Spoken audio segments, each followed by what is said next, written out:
বন্ধুরা, ক্লাস 12-এর সংস্কৃত বিষয়ের শ্রী গঙ্গাস্তোত্তম নামক কবিতা থেকে এই একটি 5 নম্বরের প্রশ্ন পড়লে কিন্তু এই বছরের জন্য আশা করা যায় যে প্রশ্নটি জানা আসবে এর উত্তর কেমন করে লিখলে তোমরা 5-এ 5 পাবে সেটি তোমরা একটু দেখে নাও।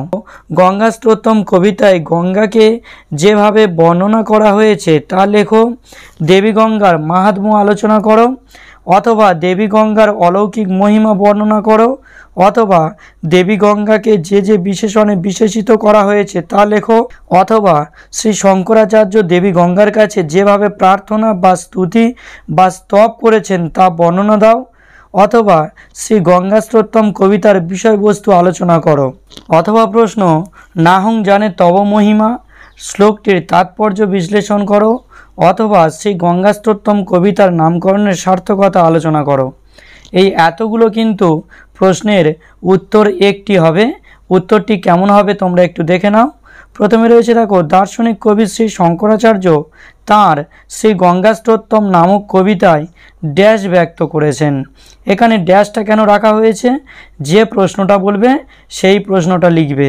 যদি তোমাদের বলে বিষয়বস্তু তাহলে বলবে বিষয়বস্তু ব্যক্ত করেছেন, যদি বলে নামকরণ তাহলে নামকরণ ব্যক্ত করেছেন, যদি এই শ্লোকটি দেয় তাহলে বলবে উক্ত শ্লোকটি ব্যক্ত করেছেন, কিংবা যদি বলে মাহাত্ম্য বর্ণনা করো তাহলে বলবে যে দেবী গঙ্গার মাহাত্ম্য ব্যক্ত করেছেন। আশা করি তোমরা বুঝতে পেরেছ। এইবারে দেখো, তোমাদের প্রথম পয়েন্ট করতে হবে গঙ্গার স্বরূপ বর্ণনা করো।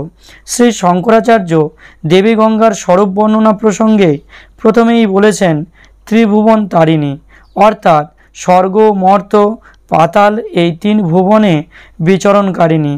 গঙ্গা শঙ্কর মৌলি বিহারিণী, অর্থাৎ শিবের জটায় বসবাসকারিণী।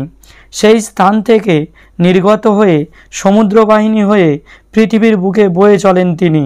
হিমালয়ের বুকে নেমে আসার ফলে গঙ্গার জলে ভেসে আসে অনেক পাথরের টুকরো। এই বলে গঙ্গার স্বরূপ বর্ণনা এই পয়েন্টটা শেষ করবে। তারপরে দেখো, এইবারের পয়েন্ট রয়েছে ভাগীরথী। কপিল মুনির অভিশাপে সগর রাজার 60,000 পুত্র ভস্ম রাশিতে পরিণত হয়েছিল। কালক্রমে দিলীপের বংশধর ভগীরথ পিতৃপুরুষদের উদ্ধারের জন্য শিবকে সন্তুষ্ট করে গঙ্গাকে মর্তলোকে আনয়ন করেন।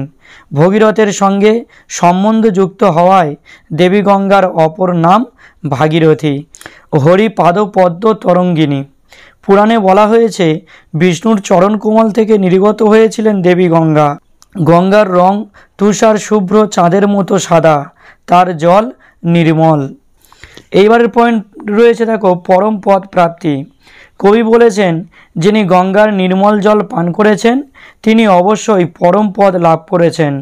পরম পদ হল সর্বোৎকৃষ্ট স্থান, অর্থাৎ মোক্ষ।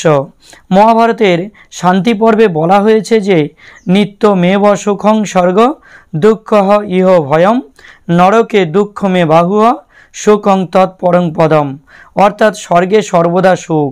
এই মর্তলোকে সুখ এবং দুঃখ দুটোই আছে, নরকে কেবল দুঃখ। বাস্তবিক সুখ তো পরমপদ স্বরূপ মোক্ষ, অর্থাৎ বিষ্ণুর সাথে একাত্মতা। তারপরের পয়েন্ট দেখো, জাহ্নবী। জন্যমুনি ক্রোধান্বিত হয়ে দেবী গঙ্গাকে পান করেছিলেন, কারণ দেবী গঙ্গা তার আশ্রম ভাসিয়ে দিয়েছিল। কালক্রমে জন্যমুনি তার কান দিয়ে মতান্তরে জানু দিয়ে গঙ্গাকে নির্গত করেছিল, তাই দেবী গঙ্গার অপর নাম জাহ্নবী। এইবারের পয়েন্ট দেখো, মুক্তি স্বরূপা। কবি গঙ্গার মহিমা সম্পর্কে এও বলেছেন যে তব কৃপয়া চেন্মাতঃ স্রোতঃ স্নাতঃ পুনরপি জঠরে সোহপি ন জাতঃ, অর্থাৎ মা গঙ্গা তোমার কৃপা লাভ করে যদি কেউ তোমার স্রোতে স্নান করে সে অবশ্যই আর মাতৃগর্ভে জন্মায় না, অর্থাৎ সেই ব্যক্তি মুক্তি লাভ করে। তো এই ছিল পুরোটা উত্তর। আমি শুধু নামকরণের পয়েন্টটা বললাম না, তোমরা যাদের যাদের কাছে সহায়িকা বই রয়েছে সেখান থেকে তোমরা নামকরণ পয়েন্টটা শুধু লিখে দিও। তবে যদি পরীক্ষাতে নামকরণ দিয়ে প্রশ্ন আসে তবেই নামকরণের পয়েন্টটা লিখবে, নচেত লিখবে না। তো বন্ধুরা, এই রকমের ভিডিও আমি এইবারে প্রত্যেকবারই আনতে থাকব। সংস্কৃত বিষয়ের সমস্ত পাঠের উত্তর আমি দেওয়ার চেষ্টা করব আমার এই চ্যানেলে। তাই বন্ধুরা, ভিডিওটি ভালো লাগলে অবশ্যই লাইক করে দিও এবং চ্যানেলে নতুন হলে চ্যানেলটি সাবস্ক্রাইব করে রেখো এই রকমের ভিডিও সবার আগে তোমার কাছে পৌঁছে যাওয়ার জন্য।